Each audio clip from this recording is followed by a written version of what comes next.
Salam dostlar. Hər biriniz xoş gəlmisiniz. Sizi görməyimə çox şadam.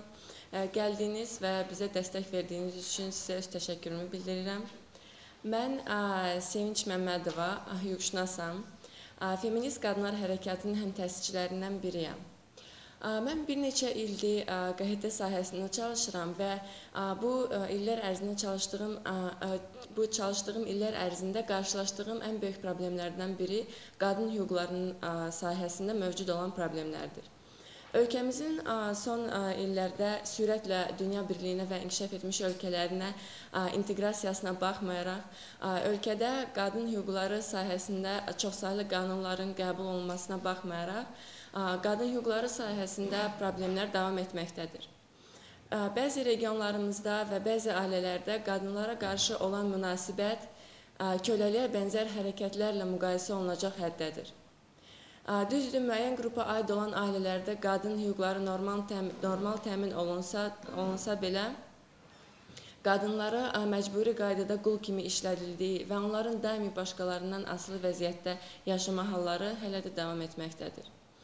Azərbaycan cəmiyyətində çox vaxtı qadınlara sadəcə nəsli artırmaq üçün bir vasitə, bəzən isə alınıb satıla bilən bir əşya kimi baxılır. Bugün Azərbaycanda kənd təsərrüfatının ən ağır sahələrində işləyənlərin 90%-ni qadınlar təşkil edir. Onlar bəzən qəpik quruşa, bəzən isə tamamilə pulsuz işlərə cəlb edilirlər.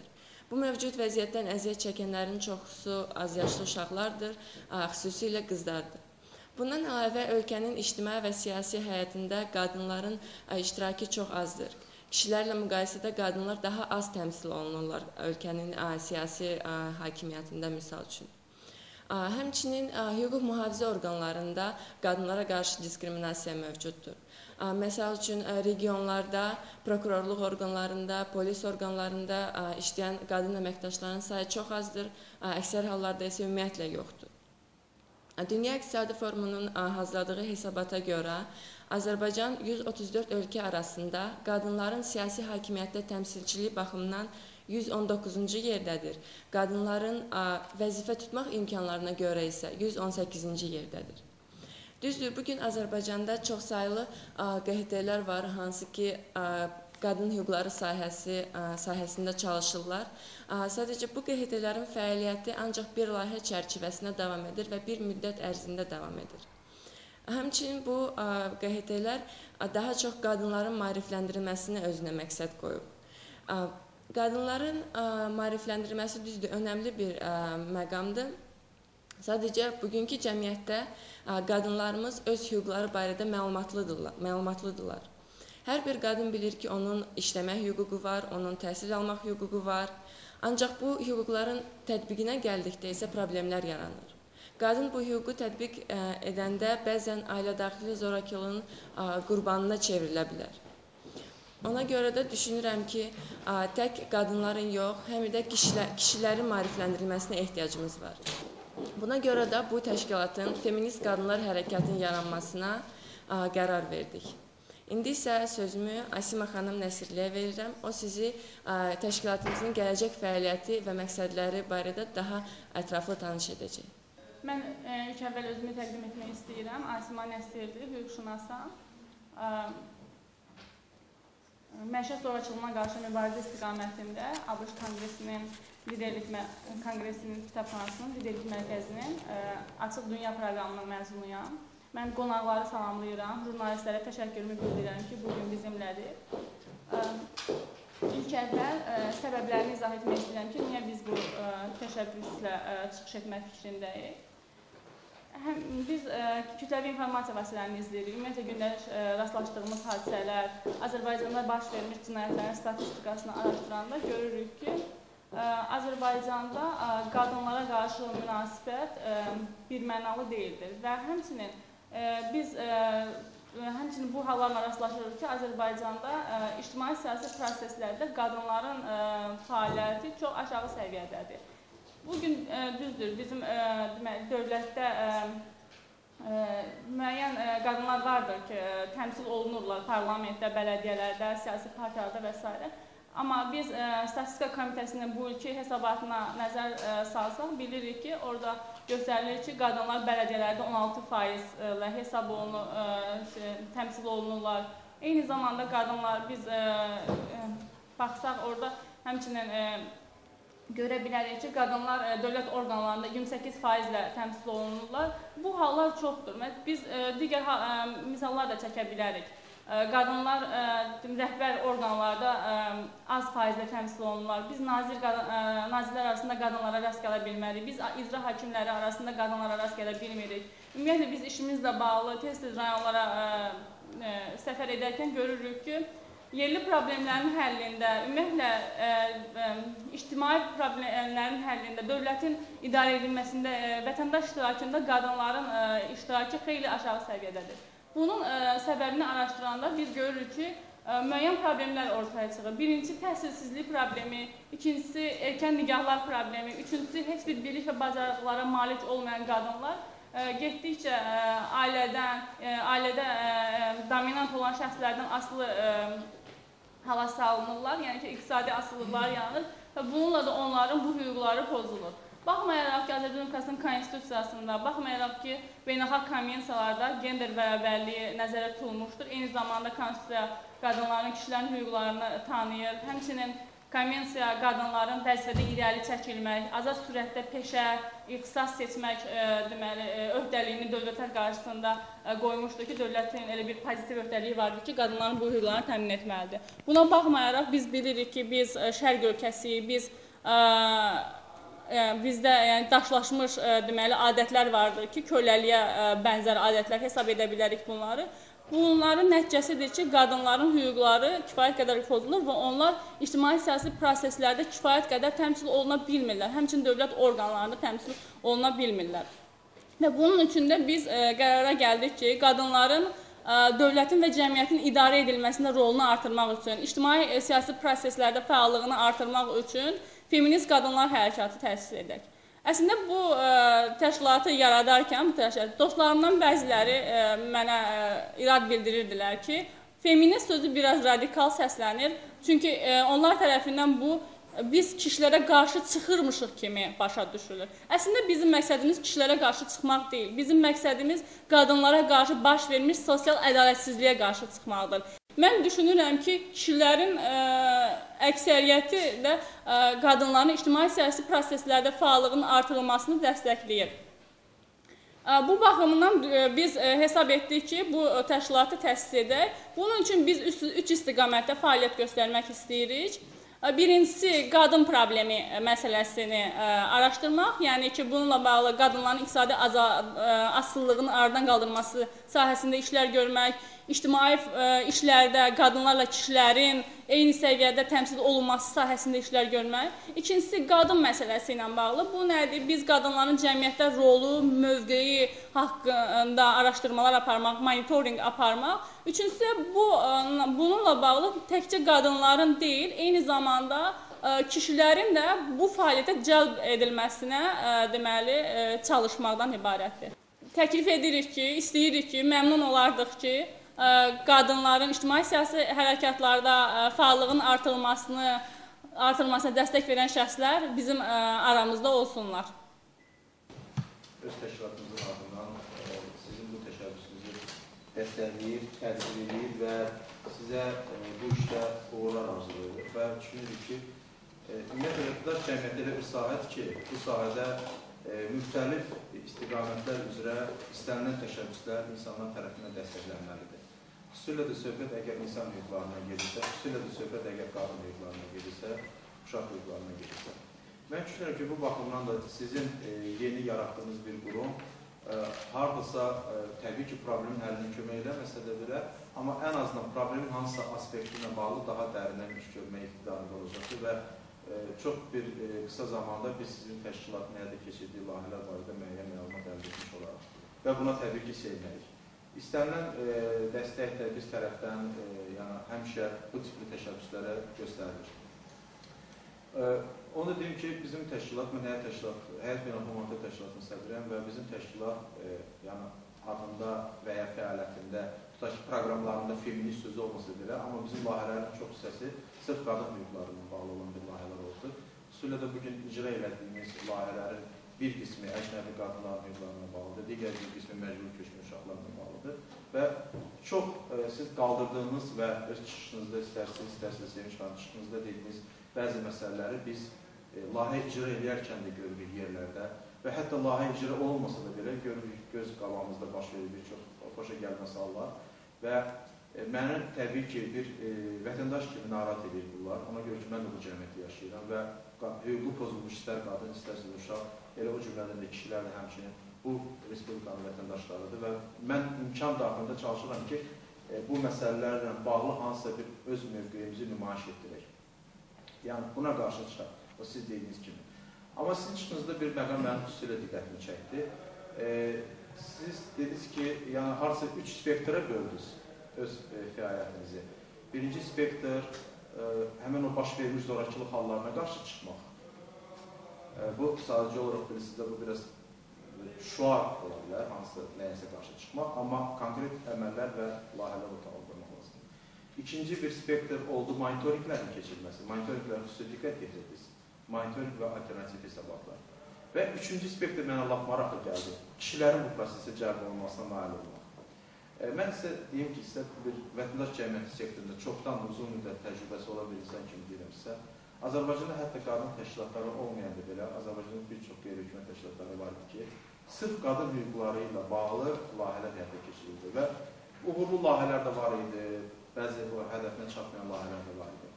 Amma mənim üçün çox maraqlıdır. Siz problemin həllini, yəni monitoringları çıxdıq, kişilərin cəlb olmasını çıxdıq və buna qarşı çıxmağı da çıxdıq. Yəni problemin həllini, bax bu nə üçün baş verir? Yəni qadınlara qarşı zorakılıq artıq uzun müddətdir ki, Azərbaycan müxtəlif konvensiyalara qoşulur, biz müxtəlif SİDO-nun üzvü və s. və yaxud nə qədər məqalələr yazılır. Bir neçə qeyri-hökumət təşkilatı var ki, konkret olaraq qadınlara qarşı zorakılıqla bağlı proqramlar həyata keçirir. Sizcə, bax sizin öz fikrinizdir, yəni mən sizin fikrinizi öyrənmək istəyirəm. Mən buna münasibət bildirmək istəyirəm ki, bu məsələ ilə bağlı.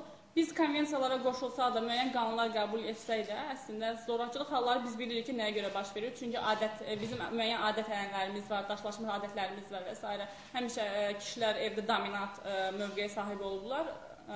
Amma ki, hal-hazırda bu problemlər ona görə baş verir ki, mən düşünürəm, bizim qanunların icrası ilə bağlı problemlərimiz var. Gender bərabərliyi haqqında qanunumuz qəbul olunub, məişət zorakılığına qarşı mübarizə istiqamətində qanunumuz qəbul olunsa da, bunun tətbiqi ilə bağlı bizim problemlərimiz var. Eyni zamanda da polis orqanlarında, hansı ki, bu problemlərlə məşğul olacaq şəxslər ki var, orada qadınların çalışmaması, ancaq kişilərin çalışması, mən düşünürəm ki, bu zorakılıq hallarının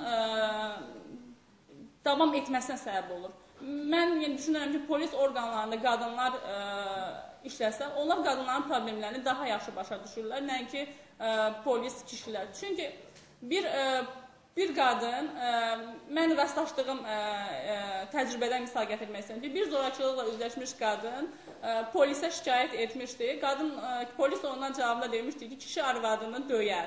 Yəni ki, çünki polis buna o cavabı ona görə verir ki, çünki həmin polis öz evində öz arvadına, anasına, bacısına qarşı o şiddəti tətbiq edir və düşünür ki, bu normal haldır.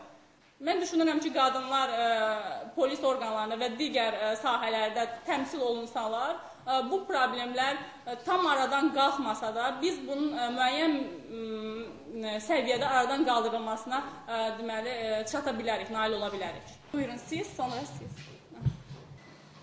Bu proses indi başlamayıb, bu 19-cu əsrin ikinci yarısından başlayıb. Bu zaman bu hardasa belə qeyri-adi görünür, amma indi bu tam adidir. Mən öz mövqeyimdən hər zaman qadın hüquqlarının müdafiəçisi olmuşam və belə də olacaq. Məsəl edirəm ki, bütün özünə hörmət edən bir kişi bu mövqedə olmalıdır və özünə güvənən, özünə əmin olanlar. Sadəcə olaraq bizim cəmiyyətdə hüququn işləməməsi, qanunların aliliyinin olmaması, hüquq mexanizmlərinin olmaması insanları zəifləşdirir, zəif edirdi və onların daimi bir gücünü göstərəcək, özünü təsdiqləyəcək, özünü təsbit edəcək bir hansısa bir, deyək ki, bir fakta ehtiyacı var. Bu fakta gəlir evdə tapır. Bir çox hallarda. Amma son vaxtlar biraz belə başqa tendensiyalar yaranırdı. Məsələn, kriminal xəbərləri xatırlarsınız. Kriminal xəbərləri Səfər Arab həmkarımız. Bundan Səfər Arab baxırsan ki, indi qadınlar da öldürürlər kişiləri. Bu çox müsbət tendensiyadır. Təbii ki, heç bir halda müsbət tendensiya deyil. Amma qarşılıqlı baş verirsə, deməli, zorakılığa qarşı zorakılıqdır da. Adekvat addımlar. Bəli, və ümumilikdə mənə elə ki, problem hüququn olmaması, qanunun aliliyinin olmaması. Azərbaycan vətəndaşlarının hüququ hər yerdə pozulur, hər an pozulur. Kişi, qadın olmasından asılı olmayaraq. Bir də məncə ki, son 20 ildə biz biraz başqa bir tendensiya gördük. Bu tendensiya nədən ibarət oldu? Daimi cəmiyyət, ailə baskısına məruz qalan qadınlar ictimai siyasi formasiya dağılanda bir imkan əldə edilər. Motivasiya var idi, imkan açıldı və qadınlar çox irəli getdilər. Çox gözəl tendensiyadır. Amma təbii ki, bu müəyyən bir zümrədə əksinsin, müəyyən bir zümrədə qısqanclıq yaradır. Mənə gəlir ki, bu zamana ehtiyacı olan məsələdir. Amma bunu zaman nöqtəsindən buraxıb oturub gözləməməliyik. Azərbaycanda sözün həqiqi mənasında bərabərlik yaranmalıdır, yaradılmalıdır və bu ancaq, deyək ki, hüquqi və demokratik islahatlardan keçir. Mənə gəlir ki, bizim ümumiyyətlə qadın-kişi bərabərlik haqqında danışmağa belə ehtiyacımız olsun. Biz ümumilikdə vətəndaşlıq danışmalıyıq.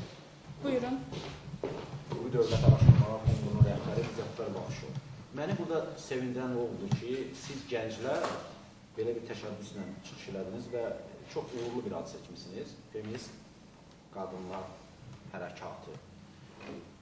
Nəyə görə sevindim ki, siz gənclər bilirsiniz? Müəllim də bildirdi, həqiqətən Azərbaycan cəmiyyətinin təkcə qadınlarla bağlı deyil problemləri, çox ciddi problemlərdir. Amma mən ona görə sevinirəm ki, sizin hərəkatınıza görə siz gənclər bu cəmiyyətin bu qadınlar ayrılan hissəsinin, bu problemlərini daha vaxtında, daha doğrusu gecikmiş olsanız da vaxtında bunu gördünüz və bu problemin üstünə getmək təşəbbüsünü göstərdiniz. Çoxlu qeydilər var Azərbaycanda və qadın problemlərlə də məşğul olan var. Özlərini belə siz reklam edənlər də var. Tez-tez bəyanatlarla çıxış edirlər ki, böyük bir qeyri-hökumət təşkilatının rəhbəridir, bildirir ki, qadınlar öz hüquqlarını bilmədiklərinə görə onların hüquqları pozulur. Mən həmişə ona deyirəm ki, bax, mən Müzəffər Baxışov öz hüquqlarımı çox yaxşı bilirəm. Mənim də hüquqlarım cəmiyyətdə pozulur. Yəni, hər addımda pozulur, hər yerdə pozulur. Bəs mənim hüquqlarım niyə pozulurlar? Yəni, problem hüquqların bilməməsində deyil. Problem cəmiyyətin özündədir. Ən ciddi problem, bəli, qanunların tətbiqi ilə bağlı problemdir. Bu, həqiqi mənada Azərbaycanın bu uçuruma aparan bir problemdir. Bu, elə belə problem deyil. Mən açığını sizə deyim, Azərbaycanın qanunlarını və konstitusiyasını axşamlar oxuyanda adam fikirləşir ki, sabah çox bir normal bir cəmiyyətə gedib çıxacaqsan və öz hüquq və azadlıqlarının təminindən nail olacaqsan. Amma səhər artıq o iş vaxtı başlayanda sənin problemlərin artır, o cümlədən də qadınların problemləri. Fəaliyyət istiqamətləriniz də çox rəngarəngdir. Bəli, qadın problemlərini araşdırmaq lazımdır. Araşdırandan sonra onun həlli məsələlərini və bunu araşdırmaq üçün də monitorinq və həyata keçirmək lazımdır. Və hər bir halda, bəli, kişiləri də bu məsələlərə cəlb etmək lazımdır ki, onlar sizə yardımcı olsunlar. Mən şəxsən, deyək ki, sizə çox böyük burada söz vermirəm, amma qanunvericiliyin təkmilləşdirilməsi məsələlərində mən sizinlə əməkdaşlıq etməyə hazıram və bu işdə əlimdən gələn köməkliləri sizə göstərəcəm və bu işdə mən sizə uğurlar arzulayıram və sizin bu təşəbbüsünə görə bir daha bildirirəm ki, çox sevinirəm. Buyurun. Mən də bu yeni hərəkatın yaradılması ilə bağlı sizi təbrik edirəm, sizə uğurlar arzulayıram. Qeyd edeyim ki, mən də sizinlə bərabər biz Amerikada ədəxli zorakılıqla bağlı təcrübədə olmuşuq da orada məişət zorakılığı ilə bağlı Amerika təcrübəsindən müsbət təcrübə eləmişik və bu təcrübənin bugün Azərbaycanda yayılmasının tətbiqi çox yaxşıdır. Yəni, mən qeyd edeyim ki, mən eyni zamanda keçmiş uşaq hüquqları müdafiəçisiyəm və qeyd edeyim ki, bugün qadınların zorakılığa məruz qalması, onların hüquqlarının pozulması bilavasitə uşaqlara təsir edir. Bundan uşaqlara əziyyət çəkir, çünki ailə daxili zorakılıqda, məişət zorakılığında ən böyük təsir burada təkcə qadın deyil, eyni zamanda uşaqlara dəyər və onların hüquqları pozulur və uşaqların psixologiyasına təsir göstərir. Mən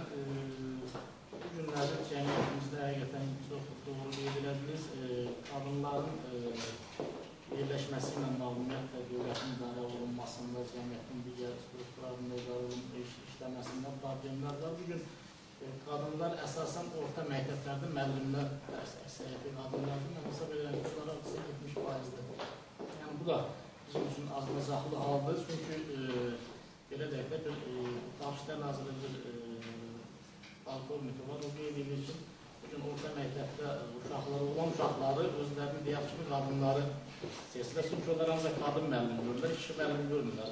Bu da mənfi bir tendensiyadır həqiqətən də. Çünki kişi müəllimlərin də sayı çox azdır. Çünki o bərabərlik prinsipinə nəzər salsaq bu da vacibdir. Ancaq həqiqətən də bugün qadınların hüquqları çox geniş şəkildə pozulur. Yəni mən təcrübəmdən bunu deyirəm və polis orqanlarında xüsusən də düz qeyd edildiniz qadınlar döyülmə ilə bağlı şikayət edəndə onları hətta telefonlarda onlar birbaşa geri qaytarlar, ayrı-daxili məsələ kimi qeyd edirlər. Bugün qadınların polis orqanlarında iştirak edilməsi çox vacibdir. Bundan bağlı Azərbaycanın BMT qarşısında öhdəliyi var ki, uşaq polis inspektorları qadınlardan təşkil olunsun. Yəni uşaqlarla işləyən müəyyənliyə proqramı çərçivəsində onlar qadınlardan təşkil olunur. Azərbaycan öhdəlik götürüb bundan bağlı və biz ümid edirik ki, uşaq polisləri qadınlardan təşkil olunacaq. Ancaq eyni zamanda digər strukturlarda da təkcə uşaq polisləri deyil, digər polis qurumlarında qadınların təmsil olunması və eyni zamanda icra strukturlarında qadınların təmsil olunması çox vacibdir. Bunlardan məsələn mən qeyd edeyim ki, qeyri müəssislik orqanları var, yetkin yaşına çatmayanların hüquqları müdafiəsi komissiyaları var ki, burada qadınlar o sahələrdə işləyəndə daha effektli olur. Ailə daxili məsələlərə, ümumiyyətlə, qeyri problemlərdən daha həssas yanaşırlar, nəinki kişilər. Bu da yəni bizim təcrübəmizdə olan hallardandır. Ona görə mən bugün sizin bu hərəkətin yaradılmasına bağlısa uğurlar arzulayıram və ümid edirəm ki, sizin bu hərəkət qeyd edilmiş problemlərin araşdırılmasında birinci ondan başlayacaq və qadın hüquqlarının təmin olunmasına müdafiəsində müsbət dəyişiklik edəcək. Təşəkkür edirəm. Çox sağ olun. Bu yaxınlarda Gəncədən bizə bir cinsi istismarın qurbanını gətirmişdilər və o istəyirdi ki, tam sübuta yetirilməmişdir cinsi istismarın qurbanı. Hər halda onun şəkillərindən, çəkilmiş şəkillərindən su istifadə edib, hər dəfə onunla xeyli miqdarda pul alırdı. Onlar Gəncədən ona görə mənə gəlib müraciət eləmişdilər ki, işləmirlər Gəncə polisi o qadının şəxsi həyatı ilə bağlı olan məsələləri bilsin. Biz təbii Daxili İşlər Nazirliyinin rəhbərinə müraciət elədik və xahiş elədik ki, o işin təhqiqatı Bakıda aparılsın. Amma rəhbərlik deyir ki, yox, biz əminik ki, Gəncə bunu obyektiv aparacaq və biz inandırmıq ki, Gəncədə hər şey gözəl olacaq, gedib Gəncəyə. Amma o Gəncəyə getdi, ərizə verdi, ərizədən bir gün sonra bütün informasiya agentlikləri o qadının adı, soyadı və başlanmış cinayət işi barədə, cinayət işinin məzmunu barədə bütün məlumatları kütləvi informasiya vasitələrində edir. Yəni bu xüsusi ərizənin məzmunu ondan ibarət idi ki, Daxili İşlər Nazirliyinin rəhbərinə bu adamın barəsində cinayət işi Gəncədə aparılmasın ki, şəxsin, bunun haqqında olan şəxsi və bu ərizədə qeyd olunmuş idi. Yəni bu Azərbaycanda bu cür təşkilatların, qadın hüquqlarının qorunması sahəsində bu cür təşkilatların yaranmasını zəruri edən çox qısa bir, balaca bir nümunədir və bu keçən həftə baş verən hadisədir. Mən sizə uğurlar arzulayıram və mən sevinirəm ki, Azərbaycanda sizə qədər olan yaşlı xanımlarla deyilsiniz. Yəni bu vaxta qədər Azərbaycanda qadın hüquqları ilə bağlı məşğul olan, qadın problemlərinin üzərinə gedən müəyyən qrup orta və yaxud da orta yaşda, yuxarı yaşda olan xanımlar idi. Siz isə gənclərsiniz problemin üzərinə getməklə bağlı qərar qəbul edirsiniz.